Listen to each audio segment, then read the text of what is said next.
Good morning, नमस्ते। मेरा नाम है सी नैना टाक, असिस्टेंट प्रोफेसर EBST। आज हम स्टार्ट करने जा रहे हैं हमारी अगली क्लास, जो कि है rural development. RPSC school lecturer में जो आपको दिया गया है उसमें दे रखा है आपको रूरल डेवलपमेंट और इसके की इश्यूज़। ठीक है, ये हम लोग पढ़ने जा रहे हैं 2024-25 की जो हमारी लेटेस्ट NCERT है उससे। चलिए स्टार्ट करते हैं क्विकली। सबसे पहले हम बात करते हैं कि रूरल डेवलपमेंट जो है वो क्या है।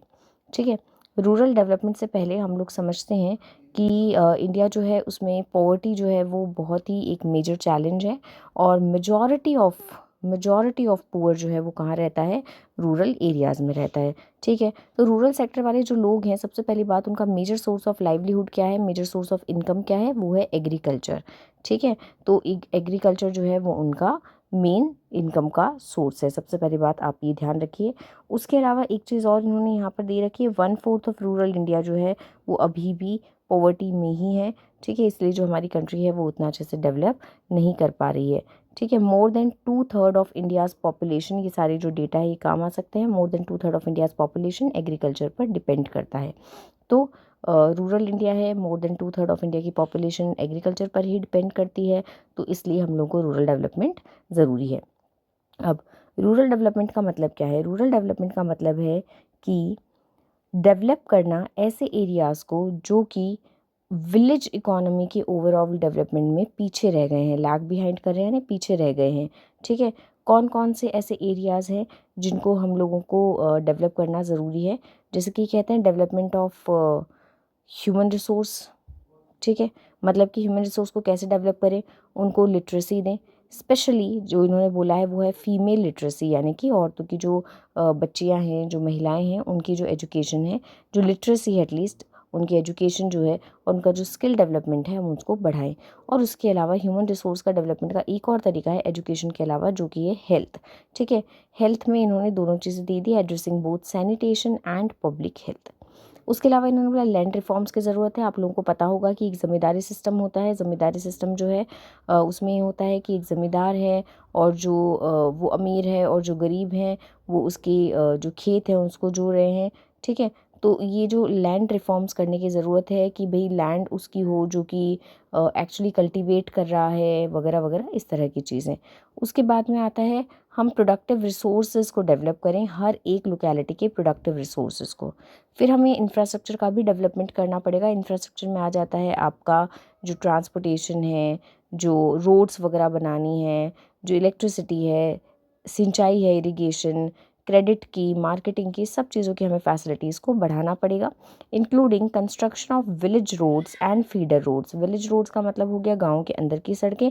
फीडर रोड्स का मतलब हो गया ऐसी सड़कें जो कि गाँव को हाईवे से, है ना, मेन रोड से जो जोड़ता है। ठीक है, उसके अलावा ये कह रहे हैं फैसिलिटीज़ देना। चलिए, उसके बाद में हम बात करते हैं रिसर्च एंड एक्सटेंशन, जो कि ये कह रहे हैं कि एग्रीकल्चर रिसर्च एंड एक्सटेंशन होना चाहिए। मतलब कि जो खेती है वो पुराने तरीक़ों से हो रही है, या जिस भी तरीके से पुराने तरीके, या फिर उसके बाद में ऐसे बहुत सारे तरीके और आ गए, जैसे बहुत ज़्यादा केमिकल्स, पेस्टिसाइड्स वगैरह यूज़ करना, तो उसमें भी रिसर्च की ज़रूरत है, किस तरह से कौन सी लैंड किस फसल के लिए सूटेबल है, वगैरह वगैरह। ठीक है, ये सब चीज़ें। और उसके अलावा इन्फॉर्मेशन डिसेमिनेशन। इन्फॉर्मेशन डिसेमिनेशन का मतलब होता है इस इन्फॉर्मेशन को हर जगह फैलाना। ठीक है, बहुत सारे लोग हैं जो अवेयर ही नहीं हैं। ठीक है, तो उसको उनको अवेयर करवाना, तो इन्फॉर्मेशन को स्प्रेड करना। उसके बाद में आता है जो हम लोग पढ़ रहे हैं कि इनिशिएटिव्स कौन कौन से हैं चैलेंजिंग एरियाज़ में, तो उसमें आता है स्पेशल मेजर्स होने चाहिए फॉर एलिवेशन ऑफ पॉवर्टी, यानी पॉवर्टी को मिटाने के स्पेशल मेजर्स। और उसके अलावा living conditions of weaker sections, यानी जो कमज़ोर श्रेणी है, जो गरीब लोग हैं, उनका लिविंग कंडीशन इम्प्रूव करने में। ठीक है, bringing about significant improvement in the living condition of weaker sections of population, तो उससे भी।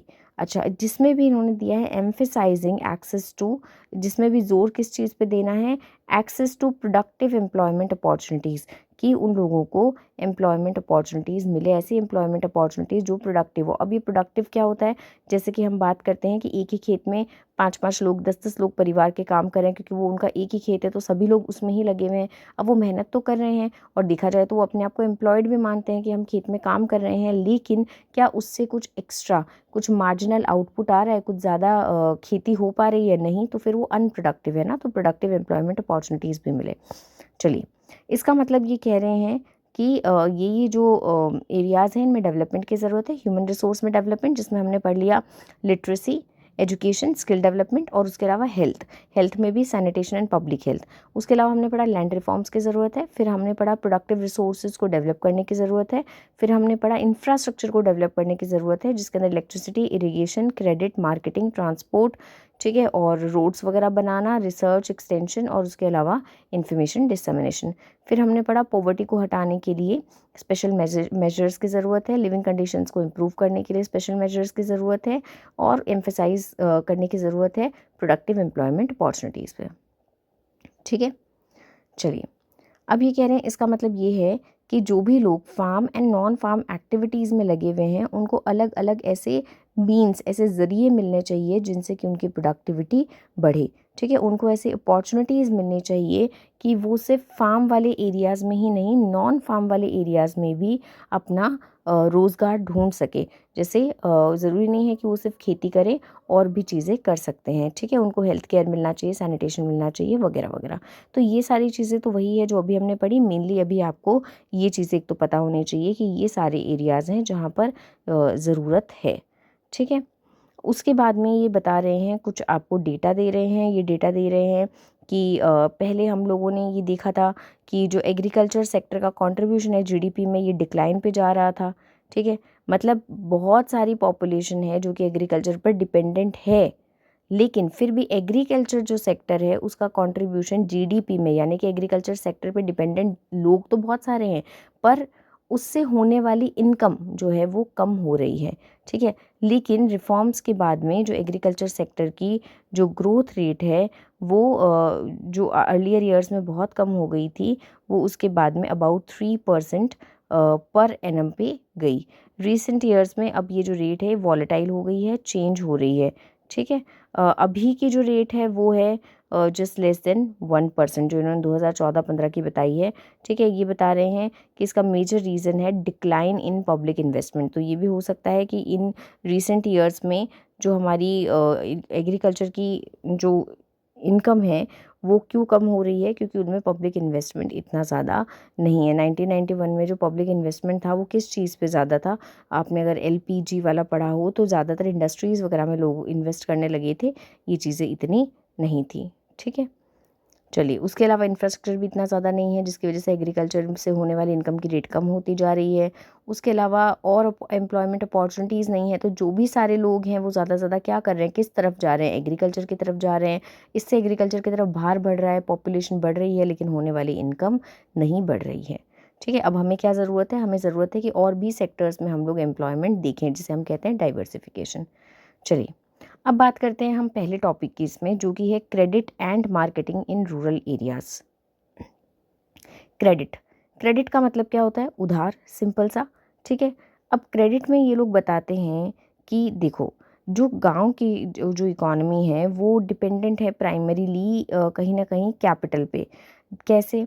देखो, एक बात सोचो, जब ये लोग बीज बोते हैं, ठीक है, और जब तक फसल होती है, और फसल से जो फसल होती है, फसल बिकती है, फसल से जो इनकम होती है, उस बीच का जो पीरियड है, बीज बोने से लेकर के और फसल से इनकम आने तक का जो पीरियड है वो बहुत लंबा पीरियड है, जिसे हम कहते हैं जेस्टेशन पीरियड, जो बहुत लंबा है।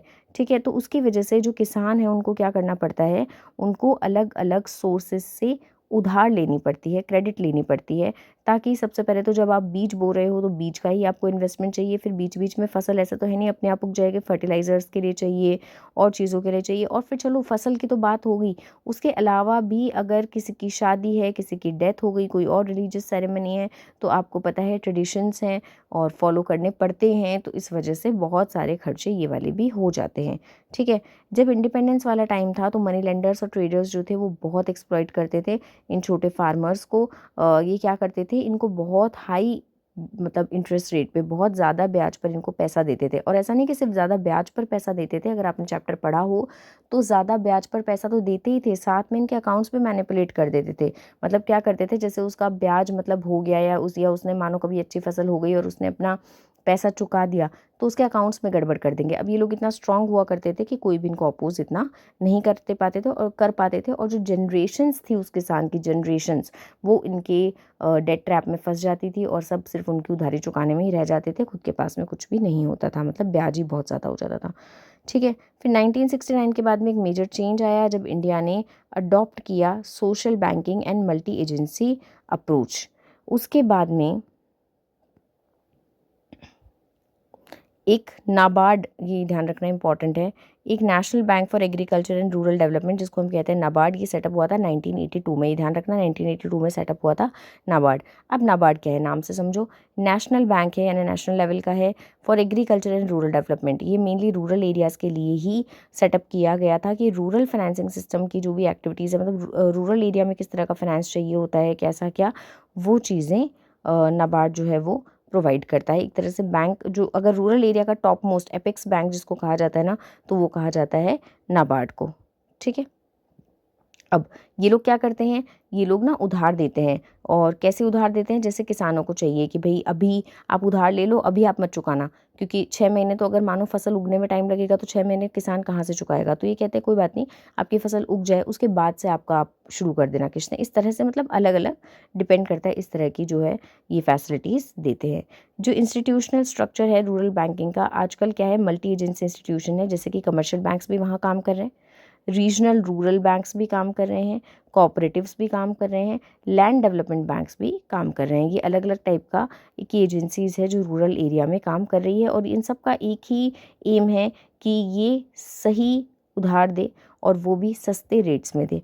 अब आजकल एक नया डेवलपमेंट और हुआ है जो कि है सेल्फ हेल्प ग्रुप्स, जिनको एसएचजीज कहते हैं। सेल्फ हेल्प ग्रुप्स ये क्या है, ये इस तरह से करते हैं कि जैसे कि बहुत सारे लोग हैं, अब इनकी क्या करते हैं, सबसे छोटा छोटा छोटा छोटा उनको कहते हैं कि तुम बचाओ, सेविंग्स करो और वो सेविंग्स तुम हमें दो। ठीक है, यानी कि हर एक पर्सन, जैसे मानो 10 लोग हैं, हम एक छोटा एग्जांपल लेते हैं, और 10 लोग हैं, उनके महीने की इनकम उतनी ज़्यादा नहीं, जैसे आपके घर में कोई काम करने वाली जो मेड होंगी, हाउस हेल्प होंगी, ठीक है, तो उनकी इनकम इतनी ज़्यादा नहीं है। ठीक है, लेकिन खर्चा तो एकदम से किसी का भी आ सकता है, मेडिकल कोई इमरजेंसी हो सकती है, कोई शादी वगैरह हो सकती है, कुछ भी ऐसा हो सकता है। तो क्या किया जाता है, ये सब मिल करके 100 रुपये माने उन्हें इकट्ठे किए, और महीने के इनके पास में हो गए 10 जनों के 1000 रुपये। अब जिसको भी ज़रूरत होगी सबसे ज़्यादा, उस बेसिस पर ये क्या कर देंगे, उसको पैसा दे देंगे। अब हो सकता है जो एसएचजीज हैं, ये तो खैर उस पर एक रीज़नेबल अमाउंट ऑफ इंटरेस्ट भी ले सकते हैं, वरना ये इस तरह से जो ये चिट फंड टाइप करते हैं तो इसमें कोई इंटरेस्ट नहीं लेते, बस जिसको ज़रूरत पहले उसको पहले दे दिया, जिसको बाद में उसको बाद में दे दिया, या पहले जिसने लिया उसको कम अमाउंट दे दिया। 1000 रुपये बने थे, 1000 रुपये की जगह जिसने जो फर्स्ट लेगा, क्योंकि वो सबसे पहले एडवांटेज ले रहा है इस चीज़ का, उसको 1000 की जगह 950 ही मिलेंगे। इस तरह से भी ये कर सकते हैं। अभी एसएचजीज क्या है, ये एसएचजीज जो है ये गैप भरने का काम कर रहा है in the formal credit system. Formal credit system जो है, फॉर्मल क्रेडिट सिस्टम ये वाले फॉर्मल यानी कि बैंक्स, जो कमर्शियल बैंक्स है, आरआरबीज है, कोऑपरेटिव्स है, इन्होंने क्या किया, इनसे एक्सपेक्टेड तो ये था कि एडिक्वेट क्रेडिट मिलेगी, वो भी सही रेट पर देखा जाए तो इनसे मिलने वाली क्रेडिट जो है वो इनएडिक्वेट ही रही, मतलब कि उतनी क्रेडिट काफ़ी नहीं थी। ठीक है, और वो उतना डेवलपमेंट भी नहीं कर पाई। तो इसलिए इन लोगों ने क्या किया, इन लोगों ने फिर एक नई चीज़ आई, वो आई एसएचजी सेल्फ हेल्प ग्रुप। ये क्या करते हैं, लोगों में बचत की आदत डालते हैं, थ्रिफ्ट यानी सेविंग होता है, बचत की आदत डालते हैं स्मॉल प्रपोर्शन में, minimum contribution from each member, जैसे सबने 100 रुपए दे दिए, इस तरह से। इस पूल्ड मनी में से, पूल्ड मनी मतलब ये जो 100 रुपए आपने कलेक्ट किए हैं, ये एक पूरा पूल बन गया 1000 का। इस पूल्ड मनी में से नीडी मेंबर्स को क्रेडिट दी जाती है, और क्रेडिट इस तरह से दी जाती है कि रीज़नेबल इंटरेस्ट रेट पे आपको दी जाती है, छोटी छोटी किस्तें बना दी जाती हैं, और फिर आपको क्या करना है, वो पैसे भरने हैं। अभी इन्होंने बताया है कि मई 2019 तक नियरली 6 करोड़ विमेन इंडिया की जो है वो बन चुकी है एसएचजी में मेंबर। 54 लाख विमेन एसएचजीज हैं, सिर्फ विमेन एसएचजीज। ठीक है, और 6 करोड़ विमेन जो है वो उनकी मेंबर बन चुकी है। ठीक है, और इनमें से अबाउट 10 से 15,000 पर एसएचजी और 2.5 लाख पर एसएचजी ये इस तरह से प्रोवाइड करते हैं as part of renovating fund to take up self employment. Employment की है इन्होंने स्पेलिंग गलत लिखी है, फॉर इनकम जनरेशन, मतलब कि ये इस तरह से देते हैं कि भाई आप ये पैसा लो और आप कुछ ऐसा करो, खुद का काम करो, ठीक है, जिससे कि इनकम जनरेट हो। ये क्रेडिट प्रोविजन जो है इनको हम कहते हैं माइक्रो क्रेडिट प्रोग्राम्स। ये जो एसएचजीज हैं इन्होंने हेल्प की है एम्पावरमेंट ऑफ वुमेन में। और देखा जाए तो इस केस में यहाँ पर जो एक ड्रॉबैक रहा है वो ड्रॉबैक ये रहा है कि इन लोगों का जो बोरोइंग है वो जनरली लोग इनसे बोरो करते हैं और जनरली खर्च कर देते हैं अनप्रोडक्टिव पर्पस से। अनप्रोडक्टिव क्या होता है? अनप्रोडक्टिव का मतलब होता है शादी ब्याह वाले टाइप के खर्चे कर देते हैं, जीवन टाइप के खर्चे कर देते हैं, और जो इनकम जनरेशन वाले खर्चे हैं वो नहीं करते। मतलब कि इनसे अगर किसी ने, जैसे कि मेड वाला भी हम एग्जाम्पल देख रहे थे, अगर उन्होंने पैसा लिया भी तो उस पैसे को कहाँ खर्च करेंगे जहाँ से कोई और इनकम नहीं होने वाली है, ठीक है। फिर आता है rural banking, a critical appraisal.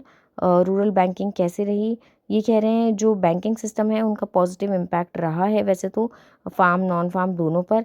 Farmers जो है वो कि उनसे फार्मर्स को अच्छी सर्विसेज मिली है, अच्छी क्रेडिट फैसिलिटीज़ मिली है। फेमिन्स अब नहीं होते, फेमिन्स का मतलब जो अकाल होते हैं वो अब नहीं होते हैं। अब तो बहुत ज़्यादा स्टॉक वगैरह रहता है, बफर स्टॉक रहता है गवर्नमेंट के पास में, ठीक है।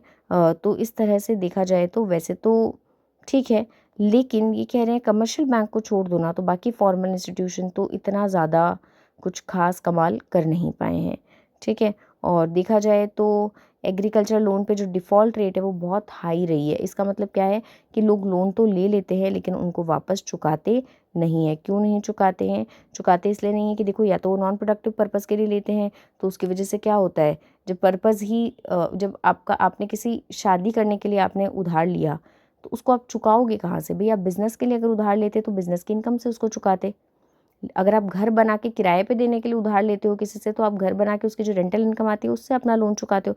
लेकिन अगर आप शादी ब्याह के लिए उधार लेते हो तो आप वहाँ कहाँ से चुकाओगे? ठीक है, अगर आपकी कोई इतनी खास इनकम भी नहीं है। और कहीं न कहीं तो ये भी कहा जाता है कि ये जानबूझ के पे नहीं कर रहे हैं, अब जो भी है।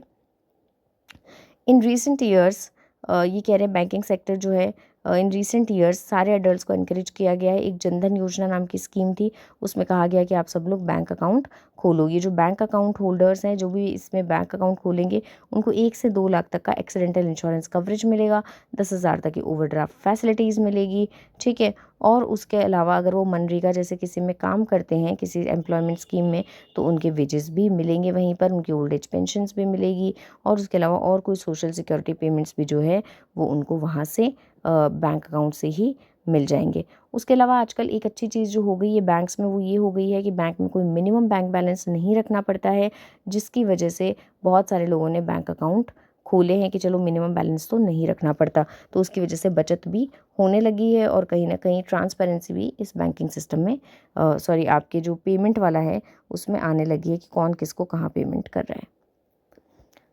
उसके बाद में आता है एग्रीकल्चरल मार्केट सिस्टम।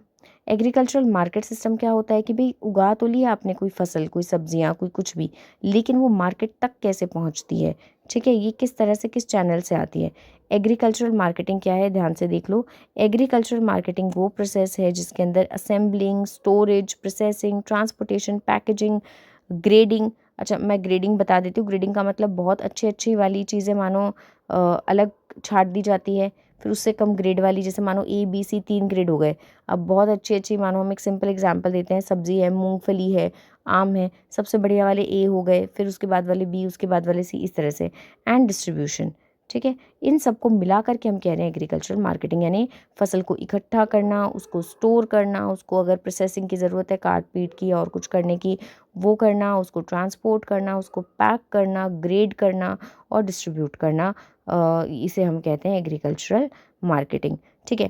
पहले क्या होता था, पहले जो फार्मर्स थे वो अपने जो फसल थी उसको बेच रहे थे ट्रेडर्स को। अब उसमें दो दिक्कत हो रही थी। जैसे मानो मैं किसान हूँ और मैंने अपने जो सारी फसल है वो ट्रेडर को बेची है, तो पहली चीज़ तो वो तोल सही नहीं करता था, और दूसरी चीज़ वो अकाउंट्स भी मैनिपुलेट कर देता था, मतलब सही अकाउंट्स नहीं बनाता था भाई कितना पेमेंट होना चाहिए। उसके अलावा जैसे मुझे पता ही नहीं कि मार्केट में क्या प्राइस चल रहा है, तो मुझसे बहुत लो प्राइस में मेरी फसल खरीद ली जाती थी, और उसके बाद में आगे उसको महंगे में बेचा जाता था। इस सब में जो ट्रेडर था वो अच्छा कमाता था और जो फार्मर था वो बहुत कम। तो फिर फार्मर अपने पास क्यों नहीं रख सकता था या मना क्यों नहीं कर सकता था? क्योंकि फार्मर्स के पास में स्टोरेज फैसिलिटीज़ नहीं होती थी। तो अगर मानो मैंने कोई सब्जियां हैं जो मैंने नहीं बेची तो वो वैसे भी ख़राब हो जाएगी। तो इसलिए क्या होता है, इसलिए मुझे जल्दी से जल्दी बेचनी पड़ेगी। और जो बड़े ट्रेडर्स थे और फार्मर्स का ऐसा कोई ग्रुप था नहीं, एसोसिएशन थी नहीं, तो जो ट्रेडर्स थे वो सस्ते में ख़रीद करके आगे महंगे में बेच देते थे। इस वजह से, इन सब चीज़ों की वजह से गवर्नमेंट का इंटरवेंशन इसमें ज़रूरी हो गया। अब गवर्नमेंट ने क्या किया? गवर्नमेंट ने सबसे पहले तो मार्केट को रेगुलेट किया, ठीक है, कि orderly and transparent marketing condition होनी चाहिए। ठीक है, वैसे तो गवर्नमेंट ने काफ़ी कुछ किया है, लेकिन फिर भी अभी भी 27,000 रूरल पीरियोडिक मार्केट को डेवलप करने की ज़रूरत है। ठीक है, सेकेंड कॉम्पोनेंट है फिजिकल इंफ्रास्ट्रक्चर फैसिलिटीज़ का। अभी भी ये एक इशू है कि roads, railways, warehouse, godown, cold storage, processing unit, ये सब की ज़रूरत है। अभी जो इंफ्रास्ट्रक्चर फैसिलिटीज़ है पहले से ज़्यादा है, लेकिन अभी तक भी एडिक्वेट नहीं है, अभी भी बहुत ज़्यादा इम्प्रूव करने की ज़रूरत है। ठीक है, उसके बाद में ये कह रहे हैं थर्ड जो है वो ये है, देखो मैं फिर से बता देती हूँ। फर्स्ट तो इन्होंने ये बता ही दिया मेजर्स जो इम्प्रूव करने के लिए। फर्स्ट तो हो गया मार्केट का रेगुलेशन, सेकंड हो गया इसके अंदर इंफ्रास्ट्रक्चर फैसिलिटीज़, उसके बाद में थर्ड हो गया है फेयर प्राइसेस। ठीक है, फेयर प्राइसेस क्या है? फेयर प्राइसेस का मतलब ये है कि सही प्राइस मिले फार्मर के प्रोडक्ट का उसको। ठीक है, जैसे कि गुजरात के अंदर एक मिल्क कोऑपरेटिव्स आए थे। इसके अंदर क्या हुआ था, इन सब ने ना मिल करके कोऑपरेटिव बना लिया कि हम सब मिल करके दूध बेचेंगे। ठीक है, तो उस कोऑपरेटिव वाले में क्या हुआ है, सारे लोग मेंबर्स बन गए। अब देखो वही बात है, एक अकेला फार्मर है तो वो बड़े ट्रेडर से लड़ाई नहीं कर सकता, लेकिन अगर सारे फार्मर्स ने मिलकर अपना ग्रुप बना लिया, अपना कोऑपरेटिव बना लिया, तो उस केस में वो सब मिल करके अपना प्राइस डिसाइड कर सकते हैं कि हम इतने में ही देंगे वरना तुम्हें कोई नहीं देगा। तो ट्रेडर भी आखिर क्या करेगा, इतने सारे लोगों के सामने तो झुकेगा। तो और उसके अलावा इनको बहुत सारी और फैसिलिटीज़ भी कर सकते हैं, जैसे अगर सारे लोग साथ में हैं फार्मर्स, तो वो कोल्ड स्टोरेज वगैरह वगैरह का भी ध्यान रख सकते हैं। लेकिन आजकल जो कोऑपरेटिव्स हैं उनको कहीं ना कहीं इतना ज़्यादा खास अब नहीं चल रहे हैं, क्योंकि एक तो बहुत सारे मेंबर्स इसमें नहीं जुड़ रहे हैं, इनएडिक्वेट मेंबर्स हैं। और उसके अलावा एक तो होता है मार्केटिंग के कोऑपरेटिव जो मार्केटिंग का सारा काम करते हैं, एक होता है प्रोसेसिंग कोऑपरेटिव जो प्रोसेसिंग का सारा काम करते हैं। इनके बीच में ना इतना ज़्यादा कुछ लिंक नहीं है, और फिर फाइनेंशियल मैनेजमेंट भी अच्छे से नहीं कर पा रहे। चलिए, तो थर्ड पॉइंट जो हो गया वो हो गया हमारा फेयर प्राइस। उसके अलावा जो फोर्थ पॉइंट है वो ये है, ये एक बहुत बड़ा इशू है कि मिनिमम सपोर्ट प्राइस, और ये गवर्नमेंट ने किया भी है, एक मिनिमम सपोर्ट प्राइस अश्योर करना। अब ये क्या है मिनिमम सपोर्ट प्राइस? सरकार ये कहती है कि देखो, अगर फार्मर को कहती है अगर तुम्हारा ये जो भी है प्रोड्यूस है, मतलब जो भी फसल है, अगर ये बिक जाती है इतने में, तो अगर अगर इतने में बिक जाती है, इससे ऊपर बिक जाती है तो वेल एंड गुड, आप बाहर बेच देना। अगर नहीं बिके तो ये हमारी तरफ से मिनिमम प्राइस है, इससे कम में किसी को बेचने की ज़रूरत नहीं है। अगर कोई लेने वाला नहीं है, जैसे मानो एक प्रोड्यूसर जिसकी कीमत सरकार ने बोल दी अगर 100 रुपये में भी ना बिके ना कहीं पे, तो हमें 100 रुपये में बेच देना, और 100 रुपये से ऊपर तुम्हें मिल रहे हैं तो आराम से बेचो किसी को भी। ये होता है मिनिमम सपोर्ट प्राइस, जो कि गवर्नमेंट देती है सपोर्ट करने के लिए एक मिनिमम प्राइस, कि अगर इससे इससे कम में तुम मत बेचना, मतलब इतना एक्सप्लॉइट मत होना। ठीक है, उसके अलावा मेंटेनेंस ऑफ बफर स्टॉक जो कि गवर्नमेंट करती है। मेंटेनेंस ऑफ बफर स्टॉक का मतलब है एक्स्ट्रा स्टॉक रखना, कि कल को अगर कोई भी ऐसी नेचुरल कैलामिटी आ जाए, कुछ भी ऐसा हो जाए, तो तब हम लोगों को वीट, राइस, ये सब तो चाहिए ही चाहिए। तो उस केस में गवर्नमेंट जो है वो एक्स्ट्रा स्टॉक कलेक्ट करके रखती है। ठीक है, अब जैसे ये जो फार्मर से खरीदेगी ना मिनिमम सपोर्ट प्राइस वगैरह में, तो ये गवर्नमेंट अपने पास में रख लेगी। जैसे कि राजाओं के टाइम में होते थे ना, कि राशन बहुत सारे इकट्ठा करके रखा हुआ है, उसी तरह से भंडार गृह एक तरह से, उसी तरह से। और बीच में बहुत अकाल पड़ते थे, तब गवर्नमेंट ने डिसाइड किया कि बफर स्टॉक हम लोग रखेंगे। अच्छा, ये कौन कर रहा है? Food corporation of India maintain करती है। उसके अलावा distribution of food grains and sugar through PDS. PDS क्या है? Public distribution system. राशन वाला आपने सुना होगा ना, कि आप राशन कार्ड ले जाओ और आपको अनाज और चीनी और ये सब मिलेंगे, तो ये ठीक है। ये सारे जो इंस्ट्रूमेंट्स हैं ये फार्मर्स की इनकम को प्रोटेक्ट करते हैं, और गरीब लोगों को जब चाहिए होते हैं तो देखो यही गेहूँ, चावल जब बाद में कभी अचानक से ज़रूरत पड़ेगी तो सरकार उनको सही दामों में दे सकती है। उसके अलावा राशन वाला जो सामान है, फूड ग्रेन एंड शुगर, ये भी गरीबों को सरकार क्या है बहुत सस्ती रेट में प्रोवाइड कर देती है। लेकिन इतना सब होने के बाद भी, इन चारों चीज़ों में इतना कुछ करने के बाद भी अभी भी बहुत सारी चीज़ें नहीं हो पाई है, गवर्नमेंट इंटरवेंशन की ज़रूरत अभी भी बहुत ज़्यादा है, क्योंकि प्राइवेट सेक्टर वाले जो है ये इतना ज़्यादा कुछ नहीं कर रहे हैं, ये डोमिनेट ही करते हैं एग्रीकल्चरल मार्केट को, और इस वजह से इतना अच्छा नहीं हो पा रहा है। ठीक है, चलिए फिर आ रहा है emerging alternate marketing channels. Alternate marketing channel का मतलब है कि अभी जो मार्केटिंग चैनल है वो ये है कि किसान है वो ट्रेडर को दे रहा है, ट्रेडर आगे शहरों में या और जगह पे डिस्ट्रीब्यूट कर रहा है। तो इसके अलावा क्या हो सकता है? इसके अलावा ये हो सकता है कि किसान अगर अपना प्रोड्यूस डायरेक्टली कंज्यूमर्स को बेचे, तो फिर उससे क्या होगा, किसान को ही पूरा का पूरा पैसा मिलेगा, जो बीच में ट्रेडर खा रहा है वो नहीं खा पाएगा। ठीक है, तो इससे इनकी इनकम बढ़ेगी। इसके कुछ एग्जाम्पल्स हैं, जैसे पंजाब, हरियाणा, राजस्थान में एक आपनी मंडी है जहाँ किसान डायरेक्टली बेच रहे हैं। एक ये मुझे इतना अच्छे से इसको प्रोनाउंस करने तो नहीं आएगा। ये हडसपर मंडी है, रायथू बाज़ार है। अच्छा, ये कहाँ की कौन सी है देख लेना, राजस्थान, पंजाब, हरियाणा की आपनी मंडी है, पुणे की हडसपर मंडी है। उसके अलावा ये देख लो vegetable and fruit market in Andhra Pradesh and Telangana, ये रायतू बाज़ार है। उसके अलावा उजवर संडीज है तमिलनाडु में। तो ये जो सारे इन्होंने क्या किया है, ये खुद ही अपने जो प्रोड्यूस है वो खुद ही बेच रहे हैं, किसको? डायरेक्ट कंज्यूमर्स को। उसके अलावा ना कुछ मल्टीनेशनल फास्ट फूड चेन वगैरह है जो डायरेक्टली फार्मर से, जैसे मानो अब मैकडॉनल्ड्स वाले हैं ना, उनको आलू टिक्की बर्गर बनाना है तो उसके लिए उनको आलू चाहिए। ठीक है, तो वो क्या करेंगे, वो डायरेक्टली आलू किससे ले सकते हैं? किसानों से ले सकते हैं, और वो किसानों को बोल सकते हैं कि भाई आप हमारे लिए उगाओ और हम ये आपसे डायरेक्टली ले लेंगे। तो उससे उनका अच्छा प्राइस भी मिल जाएगा और उनको एकदम बढ़िया, जैसे उनको ऑर्गेनिक या जैसा भी चाहिए होगा एकदम बढ़िया उनको प्रोड्यूस भी मिल जाएगा। तो दोनों साइड से विन विन है। ठीक है, 2020 में इंडियन पार्लियामेंट ने 3 लॉज पास किए हैं to reform agriculture marketing system. बाकी देखते हैं कितना अच्छे से ये सारे रिफॉर्म्स काम कर पाते हैं। चलिए, लास्ट टॉपिक इसका आता है डाइवर्सिफिकेशन। डाइवर्सिफिकेशन का मतलब क्या है? डाइवर्सिफिकेशन का मतलब ये है कि दो चीज़ें। पहला, चेंज इन क्रॉपिंग पैटर्न, यानी कि आप क्रॉपिंग पैटर्न को चेंज कर दो, जो आप उगा रहे हो, जो आप उगा रहे हो उसके पैटर्न को चेंज कर दो। और दूसरा है कि आप सिर्फ उगा ही क्यों रहे हो, सिर्फ खेती ही क्यों कर रहे हो, आप और कुछ अलाइड एक्टिविटीज़ में चले जाओ, यानी कि शिफ्ट कर दो अपनी वर्कफोर्स को एग्रीकल्चर से दूसरी जगह, जैसे कि लाइव स्टॉक, पोल्ट्री, फिशरीज, उनमें, यानी एग्रीकल्चर से नॉन एग्रीकल्चर सेक्टर में शिफ्टिंग हो जाए। तो ये दो तरह के डाइवर्सिफिकेशन है, एक तो क्रॉपिंग पैटर्न में चेंज करना और एक वर्कफोर्स को शिफ्ट करना। ठीक है, अगर आप सिर्फ और सिर्फ एक्सक्लूसिवली आप फार्मिंग पर ही डिपेंडेंट हो तो ज़्यादा दिक्कत रहेगी। डाइवर्सिफिकेशन से क्या होगा, एग्रीकल्चर सेक्टर का जो रिस्क है वो भी कम हो जाएगा और दूसरे ऑप्शंस भी मिल जाएंगे।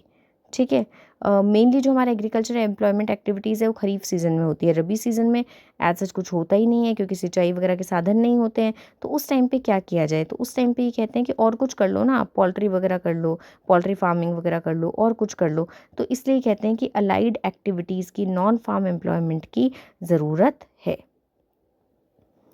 क्योंकि एग्रीकल्चर ऑलरेडी बहुत ओवर क्राउडेड है। तो मेजर प्रपोर्शन जो है ज़रूरी है कि वो नॉन फार्म सेक्टर में चला जाए। ठीक है, नॉन फार्म सेक्टर जो है उसके अंदर बहुत सारी है, agro processing industry, food processing industry, leather industry, tourism, ये बहुत सारे हैं। अब देखो इन्होंने कुछ कुछ चीज़ें हमको दी है, जैसे कि एनिमल हस्बेंड्री। इंडिया में फार्मिंग कम्युनिटी जो है वो mixed crop use, live stock farming system use करती है, कैटल है, गोट्स है, फाउल है, ये सारी चीज़ें हैं। ठीक है, तो ये क्या कर सकते हैं कि खेती करने के अलावा एनिमल हस्बेंड्री भी कर सकते हैं, अलग अलग लाइव स्टॉक वगैरह भी ये रख सकते हैं। ठीक है, आज के टाइम में जो लाइव स्टॉक सेक्टर है अकेले अकेले वो 70 million small and marginal farmer से ज़्यादा को लाइवलीहुड ऑप्शन दे रहा है। ठीक है, तो देखो ये आप लाइव स्टॉक रख सकते हो, एनिमल हस्बेंड्री कर सकते हो। ठीक है, उसके अलावा ये देखो इन्होंने ये तो सिर्फ इसका डेटा दिया है। फिर आता है फिशरीज़। फिशरीज़ में आप क्या कर सकते हो, एक फ़िशिंग कम्युनिटी, वही फ़िश पकड़ना वगैरह, कैचिंग फ़िश। इसमें फ़िशिंग कम्युनिटी जो है वो वाटर बॉडी को मदर मानती है या प्रोवाइडर मानती है कि ये जो वाटर बॉडीज़ है ये हमें प्रोवाइड कर रही है। वाटर बॉडीज़ में sea, ocean, river, lakes, natural aquatic ponds, streams वगैरह सब आते हैं। ठीक है, तो फ़िशिंग वाले भी आपका एक अच्छा ये है। प्रेजेंटली फ़िश प्रोडक्शन जो है वो इनलैंड सोर्सेज से है अबाउट 65%। ठीक है, और बैलेंस 35% जो है वो मरीन सेक्टर से है, यानी सी एंड ओशन से। बाकी इसके अंदर सिर्फ डेटा है, वो आप देख सकते हो। ठीक है, उसके बाद में आता है हॉर्टिकल्चर। हॉर्टिकल्चर के अंदर क्या आ जाता है, हॉर्टिकल्चर के अंदर आ जाता है अलग अलग टाइप की fruits, vegetables, tuber crops, flowers, medicinal and aromatic plants, spices, plantation crops, ये सब चीज़ें। ट्यूबर क्रॉप्स में ये आलू और ये इस टाइप के जो अंदर की तरफ उगते हैं ना, ये वाले क्रॉप्स हो जाते हैं। हॉर्टिकल्चर जो है सेक्टर, ये कंट्रीब्यूट करता है nearly 1/3 of the value of agricultural output and 6% of GDP of India. और हम लोग ना कुछ कुछ चीज़ों में तो हम वर्ल्ड लीडर हैं, जैसे कि मैंगोज़ में, बनानाज में, कोकोनट में, कैशूनट में, बहुत सारे स्पाइसेस में, इनमें तो हम नंबर 1 है, ये याद रखना। Mangoes, bananas, coconut, cashew nut and number of spices में। और सेकेंड लार्जेस्ट है हम फ्रूट्स एंड वेजिटेबल्स के प्रोड्यूसर। ठीक है, तो बस यही है कि अलग अलग चीज़ों में, फ्लावर हार्वेस्टिंग, नर्सरी मेंटेनेंस वगैरह वगैरह, इन चीज़ों में भी आप अपना एक्स्ट्रा जो है डाइवर्स कर सकते हो और एक्स्ट्रा अपना एम्प्लॉयमेंट, ऑल्टरनेट एम्प्लॉयमेंट देख सकते हो। अदर भी कुछ हो सकता है, जैसे आईटी से रिलेटेड इन्होंने बता दिया कि बहुत सारी और चीज़ें, इन्फॉर्मेशन टेक्नोलॉजी वगैरह से रिलेटेड, तो इन सब चीज़ों से भी आप और कोई ऑल्टरनेट अपॉर्चुनिटीज़ ढूंढ सकते हो। ठीक है, फिर आता है आपका सस्टेनेबल डेवलपमेंट। वैसे तो इससे इसका कुछ मतलब नहीं है सस्टेनेबल डेवलपमेंट का एंड ऑर्गेनिक फार्मिंग। इसका मतलब ये आजकल क्या है ना, आजकल लोग बहुत अवेयर हो गए हैं। केमिकल बेस्ड फर्टिलाइजर्स, पेस्टिसाइड्स वगैरह, ये जो है पता है कि इनसे बहुत नुकसान होता है, तो आजकल लोग वापस से उसमें आ गए हैं कि नहीं, आप तो ऑर्गेनिक उगाओ। ऑर्गेनिक क्या है? Organic agriculture is a whole system of farming जो कि रीस्टोर, मेंटेन एंड एनहेंस करता है इकोलॉजिकल बैलेंस को। अब हम लोगों को ये नहीं करना है कि जल्दी जल्दी सब्जियां उगाओ वगैरह, तो इकोलॉजिकल बैलेंस जैसा है उस तरह से ही उसको चलने देना है। आजकल ऑर्गेनिक फूड की डिमांड बहुत बढ़ रही है। इसमें क्या होता है, इसके अंदर ना हम लोग जो महंगे महंगे वाले ये जो फर्टिलाइज़र्स वगैरह है, पेस्टिसाइड्स वगैरह, ये यूज़ नहीं करते। HYV seeds, high yield variety seeds, जो बड़े चले थे पहले ना ग्रीन रिवॉल्यूशन के टाइम पे, ये सब हम नहीं करते। हम बिल्कुल नॉर्मल जो पुराना वाला अपना तरीका था ऑर्गेनिक वाला, उससे ही हम लोग क्या है फार्मिंग करते हैं। ठीक है, तो ऑर्गेनिक फार्मिंग जो है वो काफ़ी अच्छी है। बस उसके बाद में आता है कंक्लूजन। ये कह रहे हैं कि कंक्लूजन में इन्होंने बता दिया कि रूरल सेक्टर जो है, देखा जाए अगर कुछ ढंग के चेंजेस नहीं आए ना, तो ये अभी भी ऐसा ही लगता है कि कंटिन्यू टू रिमेन बैकवर्ड ही रहेगा। डाइवर्सिफिकेशन की बहुत ज़्यादा ज़रूरत है, इसमें अच्छा इन्वेस्टमेंट करने की बहुत ज़रूरत है, इंफ्रास्ट्रक्चर फैसिलिटीज़ को सुधारने की बहुत ज़रूरत है। ये सारे हैं हमारी मेनली की इश्यूज़। इसके साथ हमारा ये चैप्टर ख़त्म होता है। कि मैंने कोशिश की है कि मैं क्विकली आपको पूरे चैप्टर का ओवरव्यू दे दूँ, और जिससे कि आप लोग कर सको इस चैप्टर को अच्छे से तैयार। अच्छा, एक दो चीज़ें और हैं जो बॉक्स वाली, वो आप देख लेना। जैसे कि आपको ये पुअर विमेंस बैंक है, कुदम्बश्री, ठीक है, विमेन ओरिएंटेड ये community based poverty reduction programme है, ये केरला में इम्प्लीमेंट हुआ है। इसके अंदर क्या है, स्मॉल सेविंग बैंक खोला गया पुअर विमेन के लिए कि आप ना सेविंग अपनी इसके अंदर डालो, और इन्होंने मोबिलाइज़ किए हैं 1 करोड़ रुपए थ्रिफ्ट सेविंग। इसी तरह से एक और है तनवा करके, मैं बताती हूँ आपको, तमिलनाडु विमेन इन एग्रीकल्चर। ये एक प्रोजेक्ट है जो कि लेट 1980s में स्टार्ट हुआ था तमिलनाडु में। उन्होंने औरतों को latest agriculture techniques, organic farming वगैरह में सिखाई, और उन्होंने एक्टिवली पार्टिसिपेट किया इस एग्रीकल्चर प्रोडक्टिविटी में, फैमिली इनकम में। तो ये जो है ये काफ़ी अच्छा इनका वो रिस्पॉन्स रहा था। ठीक है, और एक और चीज़ है इसमें जो आप लोगों ने जीके में भी ज़रूर पढ़ी होगी। अक्टूबर 2014 में गवर्नमेंट ऑफ इंडिया ने एक न्यू स्कीम स्टार्ट की जिसका नाम है सांसद आदर्श ग्राम योजना, SAGY, जिसके अंदर जो member of India's parliament MPs है, उनको कहा गया कि आप लोग एक एक विलेज अपनी कॉन्स्टिट्यूएंसी से आप डेवलप करोगे। MP जो है एक विलेज को डेवलप करेंगे, उसको मॉडल विलेज बनाएंगे 2016 तक, और फिर 2 और को बनाएंगे 2019 तक। ऐसे करके ये लोग, इन लोगों ने सोचा था 2500 विलेजेस हम लोग कवर कर लेंगे। ये जो विलेज है इसकी पॉपुलेशन 3 से 5,000 की होनी चाहिए प्लेन्स में, और 1 से 3,000 की अगर हिली एरिया में है तो। लेकिन MP का खुद का या खुद के स्पाउस का विलेज नहीं होना चाहिए, अपने कॉन्स्टिट्यूएंसी में से कोई सा भी विलेज हो सकता है जिसको ये लोग डेवलप करेंगे। ठीक है, तो ये भी थोड़ा सा आप लोग देख लेना। और ये organically produced cotton in Maharashtra, ये भी देख लेना। ये प्रकृति करके एक है NGO, जहाँ पे सजेस्ट हुआ था कि आप कॉटन को ऑर्गेनिकली प्रोड्यूस करो। ठीक है, चलिए आज के लिए इतना ही। अब हम मिलते हैं आपकी नेक्स्ट क्लास में। Thank you so much.